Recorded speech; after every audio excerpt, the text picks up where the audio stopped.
What's up, everyone? Welcome to this short video and update on Motor Tic Mastery. Given the challenging times that we are currently in right now on the planet, certainly in the West, we're just at the beginning of this outbreak of the coronavirus and such. There's a lot of worry and pain and anxiety and fear perpetuating our minds right now. And rightly so, you know. The virus can hurt and kill and hospitalize many hundreds of thousands of people before this event is out in 2020. And and because of the speed of the way this is changing and the volume that it is affecting people, we can very easily, get caught up in worrying ourselves too, and getting stressed ourselves too, and becoming overly anxious about the situation and not knowing what's going to happen. So there's a few tidbits, if that's the right word, that I think I would really love to share with you now that might just help you stay a little bit more balanced, calmer, even in the face of what we are experiencing as a collective right now on the planet and all across the world. It's not just one country this is affecting, right? It's everywhere. It's really everywhere. It's like all of the humans are going through this thing together, maybe just slightly different times, you know. So, what to do? So we're mostly in this social isolation mode, aren't we? I'm actually in India right now, and we too have gone down into lockdown for the next week. It'll probably be longer, won't it? But I don't really know yet. And so what to do with our time? I'm with my partner at home, and we have food in for the week. That hasn't been too much of a problem. What to do, you know? What to do, because when our habits and our routines are pulled away from us, we have to shift gear, reconfigure our natural momentum in life to something a bit different. And if we don't know what we want to do, or we're not sort of, let's say, it's easy to fall back or fall into old habits which cause or affect our health, both our physical health being locked inside, but also our emotional and mental health. And if we have a tic, then of course naturally we're already, in a sense, on the edge. Our nervous system isn't in the calmest place it can be. And so with this now rising of fear all around us and worry, that can heighten, right? That can very much heighten the effects of the tic on our body. And we might try to suppress our feelings, or we don't want to see them, and the tic might just keep coming out in full force because we haven't learned how to expel the emotions, the energy out of our body. If we don't learn to express these emotions, they get stuck, they get tight, and then the body is kind of reacting, you know, and wanting, and then the body starts moving and ticking. That's the story version of why tics happen from my experience of 20 years, you know, of having it and healing it. So this week, guys, I'd really love for you to be just more aware of your mental and emotional health, especially if you have this ticking condition. It might be that, well, now's not the time to do something like focus on my tic, is it? Because there's so many other important things going on out there. Now is the time in which you have the opportunity of, now it's more important, you know? So much more important. Now when we are being tested, with our body and our mind, and the unconscious parts of us that are moving. And now we're being tested and pushed to our brink, pushed to our limit. Now is the time to be doing those practices in the MTM method. Now's the time to be looking after yourself better. Now is the time to learn to still that mind, even amongst the disruption and the pain that's happening around us, and the worry for our loved ones, and even for ourselves, our mortality, and the conversation about mortality isn't being had at a higher level. But really, this fear comes back to, we are scared of dying. And what are we going to do? Are we going to run out? Or are we going to get hurt? Are my family going to get hurt? And that's what we're so scared of, is passing. If we didn't have that fear, would we be as worried? You know, if we didn't have that fear, would we be as worried? And it's, of course, it's a very natural thing to be scared of dying. Of course it is. But it's good to see it as well and say, wow, yeah, I am. I am. I'll be really frightened. And to question, oh, okay, well, what does that mean for me? You know, now we see that. What does it mean for me that I'm scared?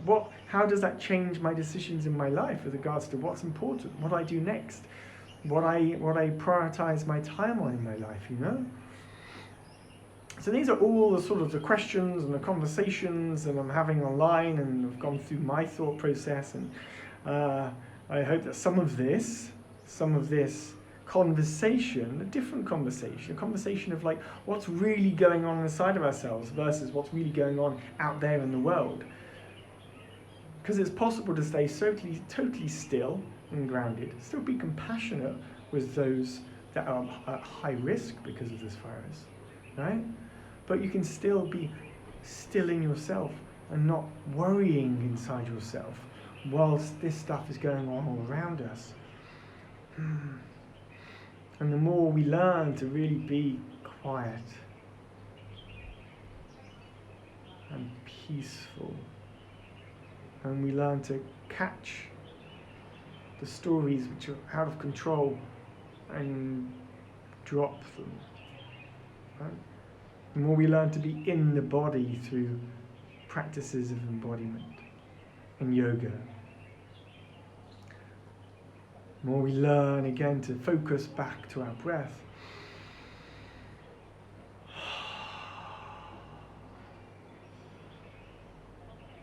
We learn to tune back in, relax back into our safety, our self, our root.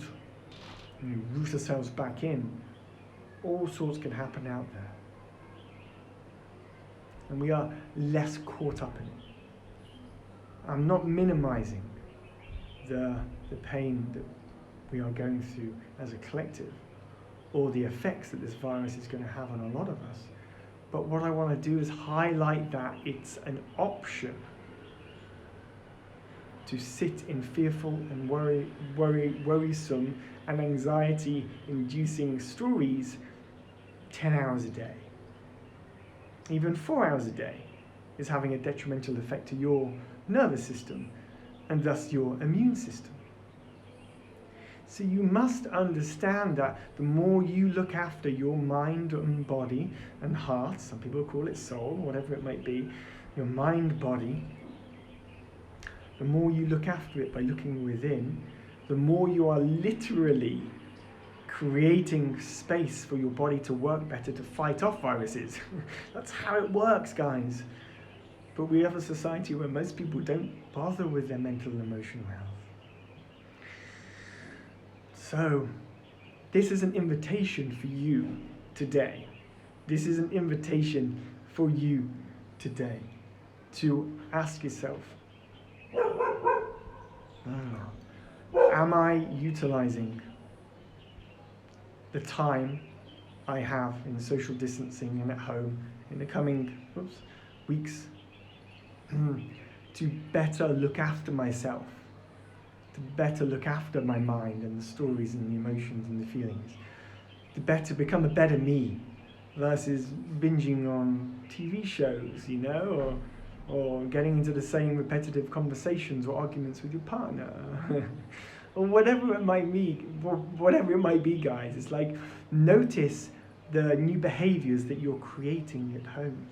Notice them, see them, and realize, and ask yourself, is this is this the right thing for me right now? Okay, is this the right thing for me right now? And remember to take care of yourself. Take care of yourself. Read that book you've been wanting to read for a while, you know. Spend some time out in the garden if you can, you know. Cook some delicious fresh food from ingredients that you have in the back of your kitchen that you haven't, in the cupboards which you haven't touched in ages, you know.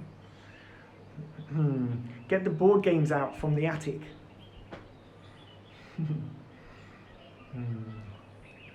Play dens. Create dens in the house and pretend you're a child again, you know?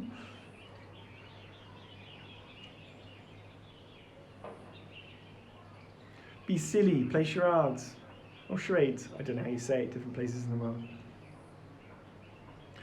Do stuff with human connection. Have video calls every day with somebody in your family or a friend you haven't connected to in a month or two. Learn how to use the voice calls on your smartphones and things, you know, if you haven't yet, or if you don't use them regularly, just start ringing people up. How cool is that?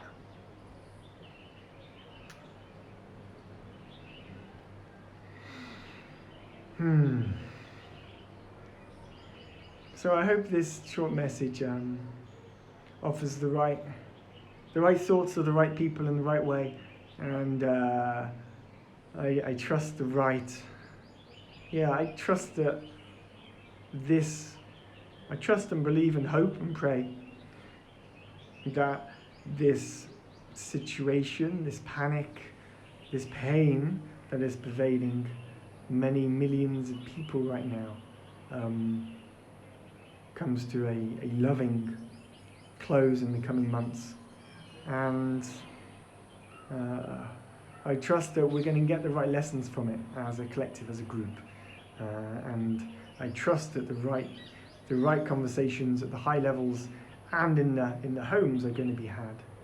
And I wish you the best in the coming weeks too.